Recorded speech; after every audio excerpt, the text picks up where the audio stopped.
पहली कहानी कौन सी थी? दयालु शिकारी। उस कहानी में से हमें क्या सीख मिली मित्रों? हर कोई कहानी या हर कोई काव्य में से हमें कोई न कोई बोधपाठ जरूर मिलता है, सीख जरूर मिलती है, बराबर है। उस काव्य में जो पहले जो कहानी थी चित्रवार्ता पाठ था ना, चित्रपाठ आपको पता है, तो बहुत सारी कहानी थी, लेकिन जो मेन जो कहानी थी दयालु शिकारी वाली, उस कहानी में से हमें क्या सीख मिली? तो बताएगा क्या?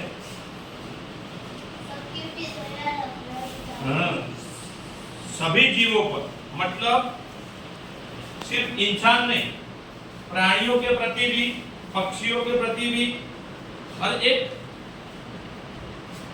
जीव के प्रति हमें दया की भावना रखनी चाहिए। जैसे आपने देखा कि उस शिकारी ने क्या किया, उसका जो काम उसने कर दिया, गोली मारी, फिर बाद में पता चला कि वो हिरनी थोड़ी उसके पैर में गोली लगी थी, बराबर है। तो उसके बाद उसको पता चला कि उस हिरनी ने एक बच्चे को जन्म दिया, तो उसके अंदर दया की भावना जगी और उसके पास गया और उसने उस जीव को बराबर क्या किया, वो उस जीव को अस्पताल ले गया, डॉक्टर के पास ले गया, इलाज करवाया, फिर जहां था वहां जंगल में उस बच्चे को, उस शावक को और हिरनी को छोड़ा। तो ये मानव धर्म है। मतलब ऐसा नहीं है कि हम मानव है तो हमें सिर्फ मानव की रक्षा करनी चाहिए, उसका ही जीव बचाना चाहिए, उसकी मदद करना चाहिए, लेकिन प्राणियों के प्रति भी हमें ऐसी भावना रखनी चाहिए, अच्छी भावना, और उसकी भी मदद हमें करनी चाहिए। तो आगे बढ़ते हैं। काव्य है एक जगत एक लोक, बराबर। तो हर एक, मैंने कहा ना पहले कि कहानी में से कोई सीख मिलती है, वैसे हमें काव्य में से भी कोई ना कोई सीख मिलती है। तो हम देखेंगे कि एक जगत एक लोक ऐसा क्यों कहा गया है? क्योंकि ये पूरी दुनिया है, पूरा जगत है, एक है, लोक भी एक है। मतलब क्या है? यहाँ कोई हिंदू नहीं है, कोई मुसलमान नहीं है, बराबर। अलग अलग धर्म के लोग इस पृथ्वी पर रहते हैं ना, लेकिन हमें कैसे एक होकर रहना है, भाईचारे की भावना से रहना है। ऐसी बात इस काव्य में बताई गई है। इस काव्य में प्रकृति के तत्व हम सबके लिए है, हमें पता होना चाहिए। प्रकृति मतलब ईश्वर, कुदरत ने जो दिए हैं, जिसका इस्तेमाल हम सब करते हैं, जिस पर हम सबका अधिकार होता है, वो प्रकृति के तत्व होते हैं, बराबर। तो कौन कौन से, किसी को पता है प्रकृति के तत्व कौन कौन से हैं? बोलो। एक तो सूर्य, चंद्र, पर्वत, नदी, आकाश, जो भी हम दिखते हैं, पानी, ये सारी चीजें जो है वो प्रकृति के तत्व कहलाते हैं। तो ऐसे प्रकृति के तत्व हम सबके लिए हमें याद रखना है। परीक्षा में अगर कोई ऐसा प्रश्न पूछा जाए तो हमें याद रखना है प्रकृति के तत्व कौन कौन से हैं। तो मैंने जो बताया ना वो याद रखने हैं, बराबर। तो हम सबके लिए है, कोई एक के लिए नहीं है। हम सबको समानता से रहना है, समान भाव से रहना है, समानता रखनी है। हम सब एक है, कोई हिंदू नहीं है, कोई मुसलमान नहीं है, कोई सिख नहीं है, कोई ईसाई नहीं है, बराबर। कोई नीचे जाति का नहीं है, कोई उच्च जाति का नहीं है, बराबर। कोई प्रकार के हमें भेदभाव नहीं रखने हैं, बराबर। बिना भेदभाव के सभी के साथ हमें कैसे रहना है? प्रेम से रहना है। नफरत को दूर करना है, प्रेम से रहना है, बराबर। आज मनुष्य की सोच, जो सोचने की जो शक्ति है, वो अपनी दुनिया तक सीमित हो गई है, आगे हम सोच नहीं पा रहे हैं। इस काव्य का भाव राष्ट्रवाद की संकीर्णता से ऊपर उठकर विश्व बंधुत्व की भावना विकसित करता है, बराबर। इस काव्य में क्या कहा गया है कि राष्ट्रवाद की जो संकीर्णता है उससे भी ऊपर उठकर, उससे भी ज्यादा विश्व बंधुत्व की भावना का मतलब होता है पूरा विश्व हमारा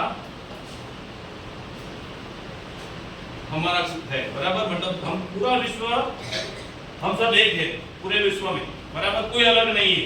तो इसे कहते हैं विश्व बंधुत्व। बंधुत्व में भाईचारे की भावना बनती है गुजराती में, बराबर।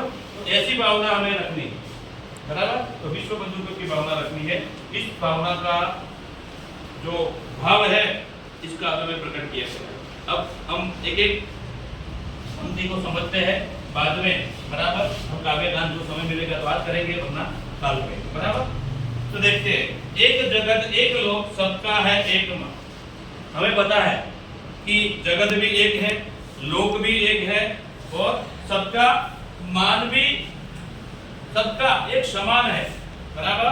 એટલે कहते कि एक जगत एक लोक सबका है एक मान, एक चंद्र एक सूर्य एक भूमि आसमान। आपने ऐसा कभी देखा है कि हिंदू के लिए अलग चंद्र है या मुसलमान के लिए अलग चंद्र है, और ज्ञाति के कोई लोग है, धर्म के लोग है, उसके लिए एक और चंद्र है? ऐसा नहीं है ना, सबके लिए एक ही है ना।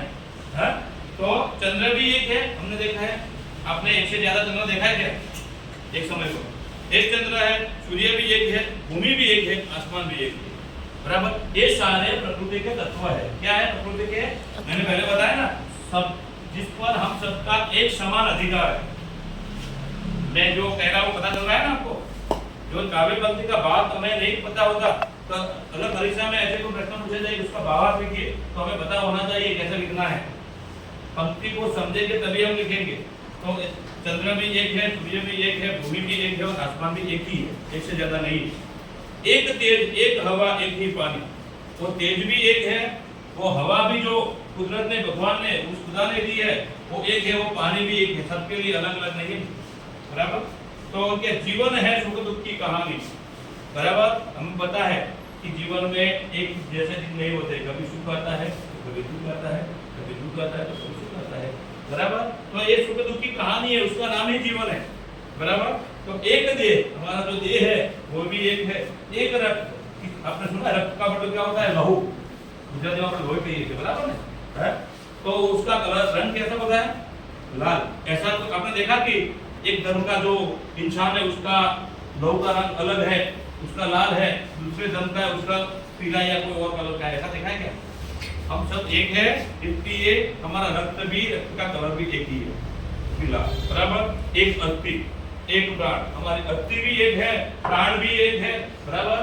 भगवान ने प्राण भी एक ही दिया है, बराबर। इस शरीर में जो प्राण दिया है वो भी एक दिया है, अस्थि भी एक है, मतलब एक जगत एक लोक सबका है एक मान। हर इंसान का मान समान है। यहाँ बंधुत्व की भावना, समानता की भावना की बात की गई है।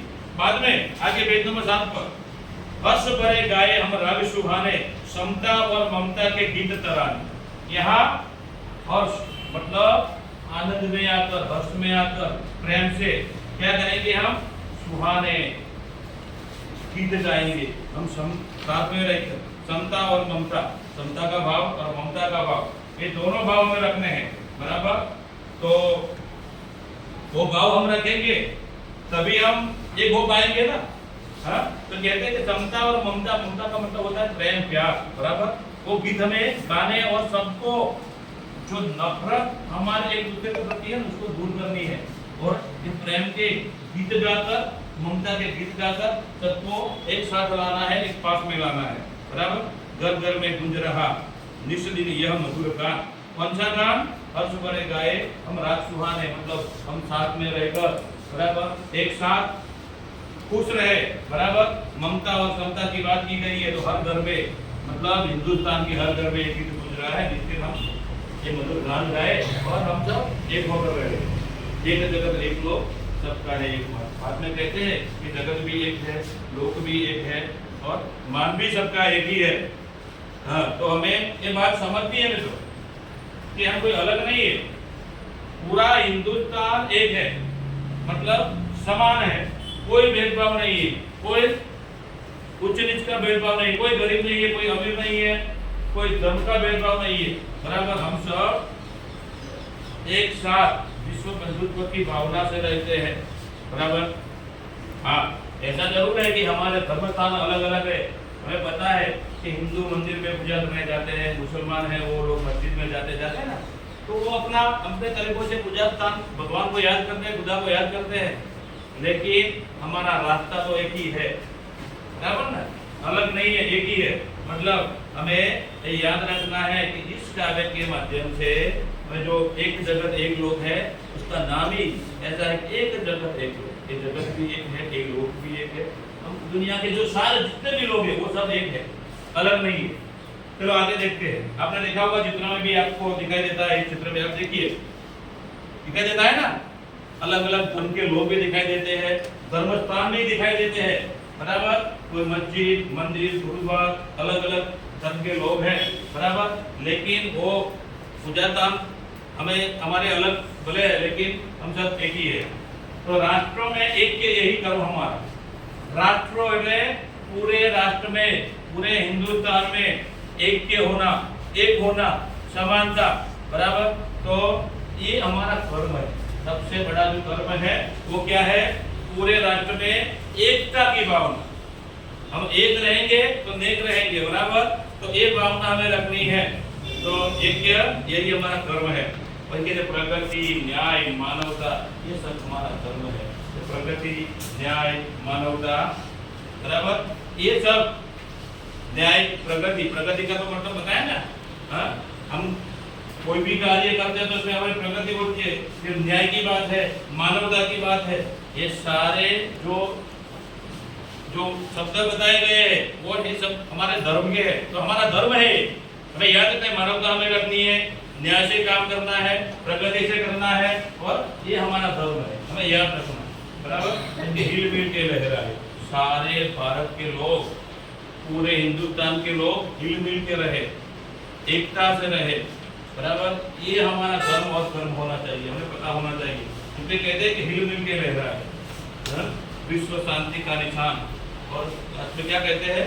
विश्व शांति। पूरे विश्व में, सिर्फ हिंदुस्तान की बात नहीं है, पूरे विश्व में शांति कैसे लहराए, बराबर, का निशान कैसे हो, बराबर। ऐसी भावना हमें रखनी है।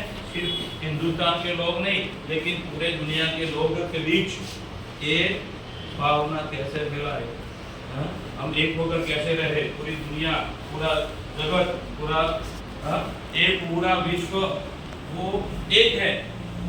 एकता की भावना रखनी है, हमें एक होकर रहना है। तो विश्व शांति कैसे बनाए रखनी है वो हमारे हाथ में है। तो आपने देखा होगा कि जो हमारे देश विदेश के बीच भी झगड़े होते हैं ना, ये बंटवारा होता है, ये सागर हमारा है, ये आपका है, भारत पाकिस्तान का हो या कोई दूसरे देश का हो, हमने देखा है। लेकिन यहाँ पूरे विश्व की शांति की बात की गई है, जो हमें ये एक हो गया तभी ये हो पाएगा। सिर्फ भारत के लोग नहीं, हिंदुस्तान के लोग नहीं, लेकिन पूरी दुनिया के लोग की बात की गई है। सबको हिल मिल के रहना है, विश्व शांति का हमें आह्वान करना है, बराबर। तो विश्व शांति का निशान, बराबर। तो एक बार कहते एक जगत है, एक लोक है, सबका एक मन है, अलग नहीं होना चाहिए, सबका मन एक होना चाहिए। सबको अपनी प्रगति पे गर्व होता है, बराबर। सबको अपना मान सबको प्यारा होता है, अपमान किसी को प्यारा नहीं होता है, मान सबको प्यारा होता है। मतलब सबका मान एक समान होना चाहिए। तो हमें एक होकर रहेंगे तो हमें कोई हरा नहीं पाएगा। इसलिए इसका हमें से बेसिक मिलती है, क्या मिलती है कि हमें सभी बिना भेदभाव के सभी के साथ हमें प्रेम से रहना है, बराबर। तो मनुष्य की सोच अपनी दुनिया तक सीमित हो रही है, उसको हमारे अंदर से निकालना है और उससे बाहर आना है, और पूरे विश्व को अपना घर कुटुंब समझकर हमें सबकी जरूरत है, बराबर। चलो।